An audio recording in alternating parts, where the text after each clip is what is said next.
పెళ్లికి బాజాలు ఎక్కువ అన్నట్టు తెలుగు సినీ ఇండస్ట్రీలో ఫ్లాప్ సినిమాలకే పబ్లిసిటీ ఎక్కువగా కనిపిస్తుంటుంది. మా సినిమా హిట్ అయిందో అంటూ నానా హంగామా చేసేస్తారు. సినిమా విడుదలైన రోజే సక్సెస్ మీట్ పెడుతున్న చిత్ర విచిత్రాలు మనం చూస్తూనే ఉన్నాం.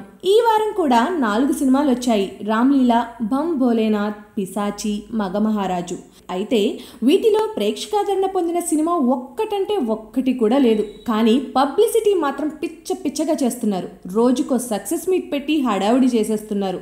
మరోవైపు ఆయా సినిమాల థియేటర్లు జనాలు లేక బోసిగా కనిపిస్తున్నాయి. రామ్లీలా టీం అయితే చిన్న సినిమాల్లో అతిపెద్ద విజయం అంటూ బిల్డప్లు ఇచ్చేస్తోంది. బమ్ భోలేనాథ్ తక్కువ తినలేదు. మా సినిమా మిగిలిన భాషల్లోనూ రీమేక్ చేస్తున్నారు తెలుసా అంటూ కొత్త రకం మార్కెట్ స్ట్రాటజీని మొదలు పెట్టేశారు. పిశాచి చూసి థియేటర్లో జనం ఊగిపోతున్నారట. ఇలా ఉంది ప్రెస్ మీట్ లో సినిమా వాళ్ళ ఊకదంపుడు ఉపన్యాసాలు. ప్రేక్షకులు ఫ్లాప్ అనే ముద్ర వేసేశాక ఎంత పబ్లిసిటీ ఇచ్చుకున్నా ఏం లాభం? ఇదంతా బూడిదలో పోసిన పన్నీరే కదా.